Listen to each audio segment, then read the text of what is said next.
আজকে তোমাদের সাথে শেয়ার করবো একটা দারুণ রেসিপি। এই যে এগুলো হলো গিয়ে কচুর ফুল।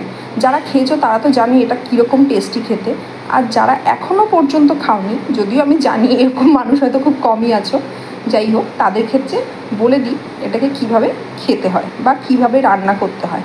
এই দেখো, ফার্স্টে তো আমি মাথাটা কেটে নিলাম, আর ভেতরে এই যে দাঁতটা, এটাকে আমি পুরোটা বার করে নেবো, না হলে তো একদম গলার 12টা বাজিয়ে দেবে এটা সমেত যদি আমি রান্না করি। দেখতে পাচ্ছ তো কীভাবে শুধু কুটতে হয়, আমি তোমাদের সাথে জাস্ট একটু তোমাদের সামনে তুলে ধরলাম।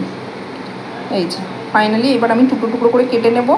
ভালো করে টুকরো করে কেটে নিয়ে ধুয়ে বেছে একদম দেখো ঝুড়ির মধ্যে আমি জল ঝরানোর জন্য রেখেও দিয়েছি, কারণ জলটা ঝরে গেলেই কচুর ক্ষেত্রে একটু ভালো, কচু বলো বা কচুর ফুলের ক্ষেত্রে বলো।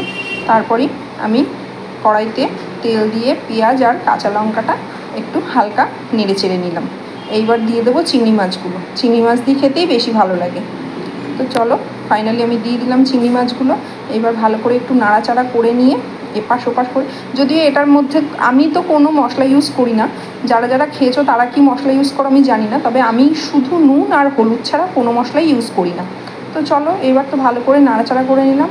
আর ওদিকে কচুর ফুলটাকে কিন্তু কচুর শাকের মতনই ভালো করে সিদ্ধ করে নিতে হবে। দেখো ছিল এক ঝুড়ি, আর হয়ে গেছে কোনটুখানি একদম তলায় পড়ে গেছে।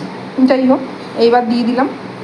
এটা খেতে এত টেস্টি হয় যে বাকি আর রান্না যতই হোক না কেন এটা ছাড়া আর অন্য কিছু দিয়ে খেতে ইচ্ছা করে না। চলো এবার দিয়ে দিলাম আমি কচুর ফুলগুলোকেও সিদ্ধ করা, আর দিয়ে দিলাম নুন, আর এইবার দেব নুনের পরে হলুদ। ওই যে বললাম আমি আর কিন্তু কোনো মশলা ইউজ করিনি, শুধু এই নুন আর হলুদ, আর কাঁচা লঙ্কা তো প্রথমেই দিয়েছি, আর একটু পেঁয়াজ, সেটা তো তোমাদের দেখালামই। মশলার ক্ষেত্রে আমি বললাম কোনো মশলা ইউজ করি না। এইবার ভালো করে নাড়াচাড়া করে নিতে হবে, পুরো গলে যাওয়া অবধি একদম পুরো ভালো করে নাড়াচাড়া করে নিতে হবে। দারুণ টেস্টি হয়, যারা এখনও অবধি খাওনি তারা কিন্তু একবার ট্রাই করে দেখতে পারো। এই যে ফাইনাল লুক আমার কচুর ফুল রান্না হয়ে গেছে।